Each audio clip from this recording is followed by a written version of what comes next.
जो रोज़ चाय पीते हैं, उसी चाय में मात्र 1 चुटकी एक चीज़ मिला लीजिए, आपकी थकावट दूर हो जाएगी, ना ही आपको कभी हार्ट अटैक आएगा, ना ही साँस फूलेगी, ना ही आपको कोई कमज़ोरी होगी और आपकी जितनी बंद नसें हैं, वो सारी खुल जाएगी। ये कौन-सी चीज़ है और हमें कितनी मात्रा में कैसे इसे लेना है, इसके लिए ध्यान से यह सुन लीजिए। आपकी उम्र चाहे 80 साल हो या 90 साल हो या 100 साल हो, आप इसका प्रयोग कर सकते हैं। जिन लोगों को कोलेस्ट्रॉल बढ़ा हुआ रहता है कि 9 ब्लॉकेज है, आपने जांच करवाया है और आपको मिला और आप इसके लिए काफ़ी प्रयत्न कर रहे हैं, डाइट में चेंजेस ला रहे हैं, तो ये जानकारी आपके लिए बेहद खास होने वाली है। इसे कमाल की बात है कि मात्र इसे चाय में मिलाकर पीना है और इसे पीने से आपको कमाल की बेनिफिट मिलने वाली है। सारी बंद नसें एक-एक करके खुलनी शुरू हो जाएंगी। तो चलिए जानते हैं इस महत्वपूर्ण जानकारी को। हेलो एवरीवन, मेरा नाम प्रीति देव है। मैं एक certified nutritionist, food technologist, masters in food science and nutrition और आप सभी की हेल्थ ट्रेनर हूँ। सभी का स्वागत करती हूँ प्रीति हेल्थ क्लासेस यूट्यूब चैनल में। दोस्तों, सबसे पहले तो आपको ये समझ लेना काफ़ी आवश्यक होगा कि ये ब्लॉकेज आखिर कैसे बनती है, ये कहाँ से आती है। अगर आप इसे समझ लेंगे तो इसे दूर करना काफ़ी आसान होगा। आपको पता ही नहीं होगा कि ये ब्लॉकेज आखिर कहाँ से आती हैं, कैसे होती हैं, तो आप इसे कैसे खत्म करोगे। सबसे पहले तो ये जो ब्लॉकेज होती हैं, ये हमारी हार्ट में नहीं होती हैं। सबसे पहले ये हमारी आर्टरीज से शुरू होती हैं। जब ब्लॉकेज शुरू होती है आर्टरीज की, तो ब्लड का सर्कुलेशन ठीक से नहीं हो पाता है, जिसकी वजह से हार्ट में दर्द होने लग जाता है, हार्ट को अच्छा ऑक्सीजन नहीं मिल पाता है। आपको छाती में हल्का सा जो है भारीपन महसूस होता है और सांसें फूलती हैं और कभी-कभी हल्का सीने में दर्द भी हो सकता है। ब्लॉकेज की वजह से आर्टरीज की जो अंदर की दीवार होती है, वहाँ पर इन्फ्लामेशन रहने लगता है, सूजन बढ़ने लगता है, जिससे वो जो आर्टरीज हैं वो और ज़्यादा पतली होनी शुरू हो जाती हैं और तकलीफ़ें बढ़ जाती हैं। अब ये ब्लॉकेज कहाँ से आती है? तो हमारे शरीर में जो ये पोषक तत्व होते हैं, जैसे कि कैल्शियम हो गया, आयरन हो गया या कोई भी अन्य, सभी के अपने-अपने कण होते हैं, जो हमारे खून में बहते होते हैं। बैड फैट इकट्ठा हो रहा हो, वो भी हमारे खून में बहता रहता है, या अगर कोलेस्ट्रॉल जो बैड बढ़ जाता है, खासकर एलडीएल कोलेस्ट्रॉल, वो भी हमारे खून में ही बहता रहता है। क्या होता है जब हमारी आर्टरीज के अंदर जब हमारे टिश्यूज़ टूटते हैं, जब हम बहुत ज़्यादा स्ट्रेस लेते हैं, चिंता फ़िक्र करते हैं, तो हमारे टिश्यू टूटने शुरू हो जाते हैं और वो गंदगी के रूप में हमारे खून में बहने शुरू हो जाते हैं। इसी को हम ऑक्सीडेटिव स्ट्रेस या ऑक्सीडेटिव डैमेज बोलते हैं। व्हाइट ब्लड सेल्स हमारे शरीर का एक सैनिक की तरह होता है, जो हमारे शरीर की सुरक्षा करता है। बाहर से कोई भी वायरस, बैक्टीरिया, कोई भी इन्फेक्शन लगते हैं, तो ये उनको हमारे शरीर से बाहर भगाने का काम करता है। तो ये कट लग जाती है या कोई घाव रहने लगती है, तो उनको भी ठीक करने का काम, जिसे हम हीलिंग बोलते हैं, ये व्हाइट ब्लड सेल्स ही करता है। अब जैसे ही ये गंदा फैट हमारे जो आर्टरीज हैं, उनकी दीवार पर जाकर अंदर से चिपक जाता है, तो व्हाइट ब्लड सेल्स वहाँ पर इकट्ठा होने शुरू हो जाते हैं। डे बाय डे अगर फैट इकट्ठा होता जाए या गंदगी वहाँ पर इकट्ठा होती चली जाए, तो व्हाइट ब्लड सेल्स और ज़्यादा वहाँ जाते हैं, लेकिन ये अपना काम ठीक से नहीं कर पाते हैं, क्योंकि इन्फ्लामेशन की वजह से वहाँ जगह भी कम होती है और ये वही गंदगियों पर व्हाइट ब्लड सेल्स चिपक जाते हैं, जिससे ये भी गंदगी का रूप ही ले लेते हैं और ब्लॉकेज बढ़ती चली जाती है। ये जो गंदगी होती है, इसे हम प्लैक का फॉर्मेशन बोलते हैं। पहले यह गंदगी जो होती है, ये लिक्विड होती है, यानी तरल पदार्थ होती हैं। अगर वहीं पर आपने अपने लाइफ़स्टाइल को थोड़ा सुधार लिया, थोड़े बहुत एक्सरसाइज़ व्यायाम करने शुरू कर दिए, योगाभ्यास करने लग गए और डाइट पर ध्यान देना शुरू किया और जो उपाय मैं बता रही हूँ उसे करना शुरू कर दिया, तो इससे क्या मदद मिलती है? वो जो गंदगी है, ये धीरे-धीरे सूखनी शुरू हो जाती है और जब ये धीरे-धीरे सूखने लगती हैं, तो इसे वहाँ से हटाना काफ़ी आसान पड़ जाता है। अगर सुधार नहीं करते हैं अपनी लाइफ़स्टाइल में, अच्छी चीज़ों को नहीं, हैबिट को नहीं बदलते हैं, तो यह जो लिक्विड है, जो गंदगी के रूप में है, वो ब्लैक जिसे बोलते हैं, वो तरल पदार्थ ही रह जाती हैं, ये नहीं सूखती हैं। और एक बार क्या होता है कि ये बलून के जैसा बढ़ती जाती हैं और फट जाती हैं, जिससे हमारी आर्टरीज ब्लॉक हो जाती हैं और इसके कारण हमारे जो खून का प्रवाह है वो भी रुकने लग जाता है, रुक जाता है, और जिसके कारण ऑक्सीजन हमारे हार्ट तक नहीं पहुंचता है, तो इसके कारण हार्ट अटैक की संभावना बढ़ जाती है और हार्ट अटैक भी आ जाती है। और यही अगर हमारे दिमाग के आर्टरीज में चली जाए, नसों में चली जाए, तो स्ट्रोक तक दे देती हैं, जिसे हम ब्रेन स्ट्रोक बोलते हैं। तो ये बहुत गंभीर और खतरनाक समस्या हो सकती हैं। कहता है कि ये सारी जो तकलीफ़ें होती हैं, ये कफ दोष की वजह से होती हैं। कफ दोष जब बिगड़ता है या अगर आपको बहुत ज़्यादा कफ बनती है, बलगम बनती है, तो भी यह खतरा बढ़ता चला जाता है। कफ चिपचिपा जैसा होता है और यह समस्या को बढ़ा देता है। और ये तकलीफ कब बढ़ती है, जब हम फ्रिज की ठंडी चीज़ें काफ़ी ज़्यादा लेने लग जाते हैं। ठंडी कोई भी चीज़, जैसे कि ठंडा पानी हो गया, ठंडा दूध हो गया, ठंडा कोई भी चीज़ ज़्यादा ही मात्रा में लेते हैं, बासी खाना ज़्यादा खाते हैं, तो ये तकलीफ़ ज़्यादा बढ़ जाती है और इन्फ्लेमेशन भी बढ़ने लग जाता है। कि अगर दही भी आप फ्रिज में रख कर खा रहे हैं, ठंडी दही गलत समय पर जैसे कि रात के वक़्त खा रहे हैं, तो ये भी तकलीफ़ को बढ़ा सकती है। आपको खुद पता होगा कि कौन-सी चीज़ें होती हैं जिससे आपको कफ़ बढ़ जाता है, उन सारी चीज़ों को आपको बंद कर देना है।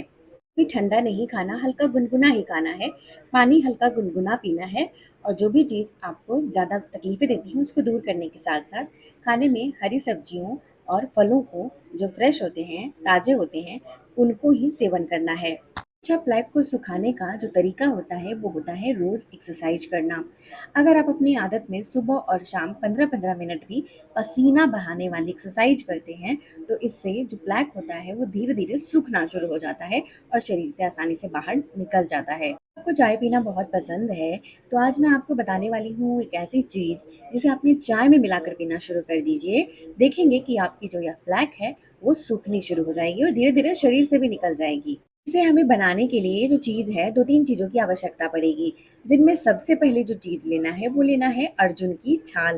ये छाल में बहुत सारे एंटीऑक्सीडेंट होते हैं जो प्लेक को कम करने का काम करते हैं। इनकी छाल एक पावरफुल एंटीऑक्सीडेंट होता है। अंदर फ्लैवोनॉइड्स भी होता है जो आर्टरीज को साफ करने का काम करता है। हमारी ब्लड प्रेशर कंट्रोल हो जाती है और आर्टरीज भी क्लीन यानी कि साफ होने लगती है। ये गर्म प्रकृति की होती है, इसीलिए इसकी मात्रा का ध्यान मैं ज़रूर से बताऊँगी, ध्यान से सुनिएगा, जिससे ये हमारे आर्टरीज़ के अंदर जो प्लेक इकट्ठा हो गए हैं गंदगी, उनको सुखाने का काम करती हैं, जिससे वो आसानी से निकल जाते हैं। यहाँ तक कि ये जो छाल है, ये कफ़ा दोषा में भी काफ़ी फ़ायदेमंद होती हैं। स्ट्रेस बढ़ने का कारण हमें शराब का सेवन करना, कोल्ड ड्रिंक बहुत ज़्यादा लेना, सोडा ड्रिंक्स लेना और इस तरह की बहुत ज़्यादा शुगरी ड्रिंक्स का भी प्रयोग करना नुकसान करता है। ज़रूरत से ज़्यादा अगर एक्सरसाइज भी करते हैं, बहुत ज़्यादा गुस्सा करते हैं और बहुत हार्ड वर्क वाला काम करते हैं, यानी कि बिल्कुल आराम भी अगर नहीं करते हैं, तो इसके कारण भी हमारे आर्टरीज़ में गंदगी इकट्ठा होनी शुरू हो जाती है। एक खुशी की बात है कि अर्जुन की छाल क्या करता है, ये हमारे ऑक्सीडेटिव डैमेज को दूर करता है, ऑक्सीडेटिव स्ट्रेस को, लोड को कम करने में मदद करता है। इंग्रेडिएंट जो लेनी है, वो लेनी है तुलसी। तुलसी एक पावरफुल एंटीऑक्सीडेंट का भंडार होता है। इसीलिए इसे कैंसर को भी ट्रीट करने में प्रयोग किया जाता है। पूरी ट्रीटमेंट तो नहीं, मदद करता है। यह हमारे शरीर के लिए काफ़ी फ़ायदेमंद होता है। हमारे शरीर की गंदगी को साफ़ करने के लिए भी इसकी पत्तियाँ काफ़ी फ़ायदेमंद होती हैं। इसीलिए आयुर्वेद में इसे हर्बल का नाम देते हैं। गर्म प्रकृति की होती है जिससे ये कफ को दूर करती है। यह हमारे शरीर में जो फ्री रेडिकल डैमेजेज होते हैं उन पे भी काम करती है और उनके भी लोड को कम करने में मदद करती है। ये एंटी इन्फ्लामेटरी होती है जिससे इन्फ्लामेशन कम होता है, शरीर का दर्द और सूजन भी कम होना शुरू हो जाता है, जिससे आर्टरीज की जो सूजन है वो कम होती है और जगह ज़्यादा बनता है, जिससे कई बार हमारी प्लेक भी धीरे धीरे साफ हो जाती है।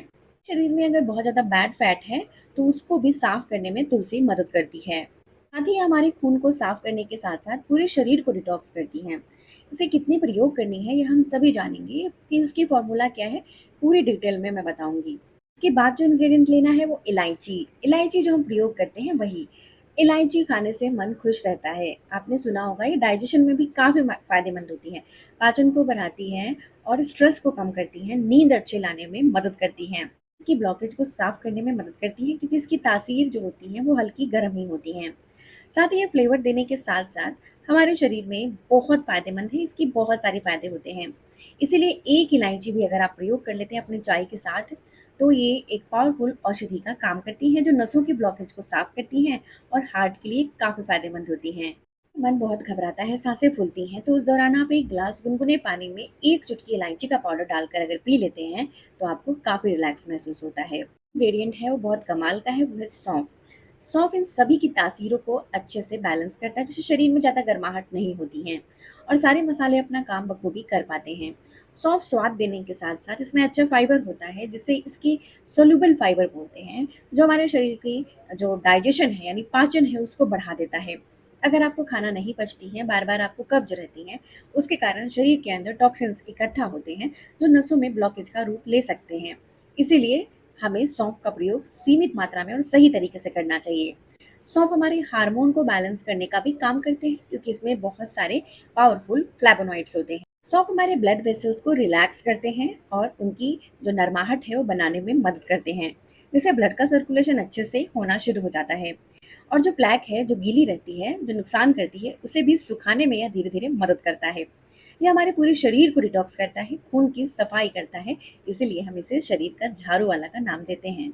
अब एक नेक्स्ट इंग्रेडिएंट जिसके बिना ये सारी चीजें अधूरी हैं, उनका नाम है गोल मिर्च। कई लोग इसे काली मिर्च भी बोलते हैं। ये छोटी सी गोल मिर्च काफी फायदेमंद होती है क्योंकि इसमें पेपरीन नामक कंपाउंड होता है और यह पेपरीन एक पावरफुल एंटी इंफ्लेमेटरी प्रॉपर्टी से भरपूर होता है और साथ ही साथ एंटीऑक्सीडेंट प्रॉपर्टी भी होती है। हमें गैस अपच होने के कारण हमारे ऊपर चढ़ जाता है, जिसके कारण सिर दर्द होता है या सीने में दर्द और हैवीनेस महसूस होने लगता है, भारीपन लगता है, उसमें यह काफी फायदेमंद होता है। खाना अगर नहीं पचता है, अपच रहती है, तो ये आपके लिए बेहद फायदेमंद हो सकता है। आपको लगता है कि पेट फूलता जा रहा है, अपच लग रही है, लेजी ऐसा लगता है यानी कि आलस आती है, तो भी आपके लिए बहुत फायदेमंद है। एक चुटकी अगर काली मिर्च का प्रयोग करते हैं तो ये शरीर के सूजन को भी दूर करने में मदद करता है। अगर दर्द रहती है हाथ पैर में बहुत ज़्यादा या अगर कहीं भी किसी प्रकार की दर्द हो, पेट में भी दर्द रहती हो, उसमें भी यह बहुत फ़ायदेमंद होता है। तो एक चीज़ जो लाल मिर्च होती है उसका प्रयोग हम बहुत ज़्यादा करते हैं मसालों में। लाल मिर्च की जगह आप सीमित मात्रा में काली मिर्च का प्रयोग करेंगे खाने में तो ये फ़ायदा देंगी। लाल मिर्च का प्रयोग ज़्यादा नहीं करना चाहिए। होती हैं वो कफ में काफ़ी फ़ायदेमंद होती हैं। ये किसी भी प्रकार की कफ को शरीर से बाहर निकालती हैं और आयुर्वेद में इसीलिए कफा दोषा के लिए काफ़ी अच्छा इसे माना जाता है। से हमारे शरीर के ओवरऑल फैट के लिए भी बहुत फ़ायदेमंद होता है, जो हमारे खराब चर्बी को, खराब फैट को शरीर से बाहर निकालने में मदद करता है। जानते हैं कि इसे हमें कैसे बनाना है। दोस्तों आपको मैं चाय बनाने का तरीका बताती हूँ। सबसे पहले एक बर्तन लीजिए, उसमें आपको 1 कप पानी डालना है। एक करके कि कितनी मात्रा लेनी है और कैसे लेनी है। सबसे पहले हमें अर्जुन की छाल लेनी है। फिर 2 चुटकी यानी 2 ग्राम के बराबर अर्जुन की छाल लेनी है।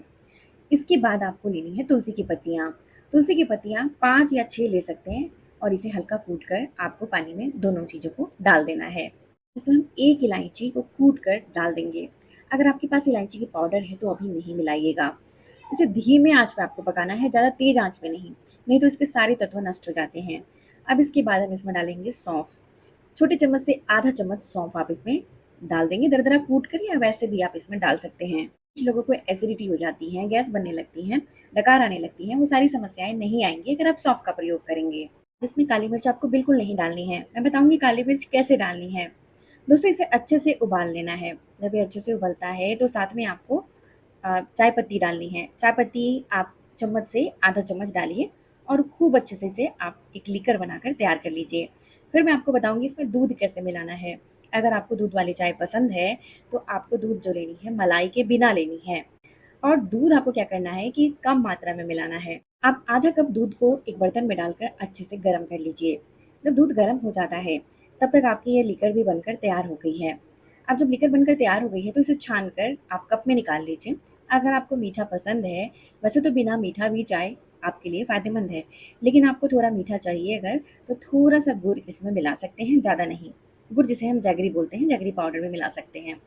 अब इसके बाद हमें इसमें डालना है 1 चुटकी इलायची का पाउडर, अगर डालना है तो डालें, और 1 चुटकी आपको डालनी है यानी कि 1 ग्राम के बराबर काली मिर्च का पाउडर।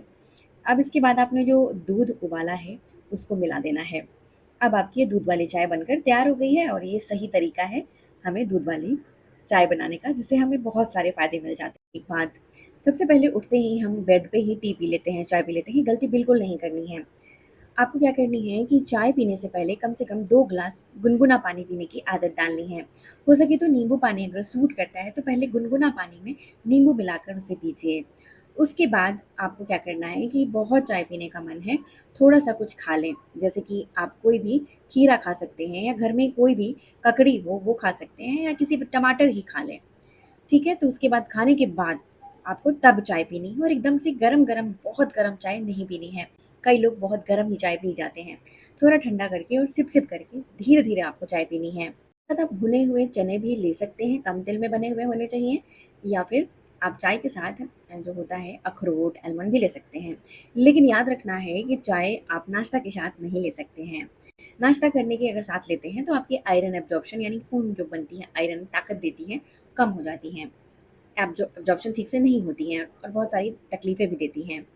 तो इस बात का ध्यान रखना है और बहुत ज़्यादा दिन में चाय नहीं सेवन करनी है। 1 दिन में 1 बार चाय लीजिए या हो सके तो ज़्यादा से ज़्यादा आपको 2 बार ले सकते हैं।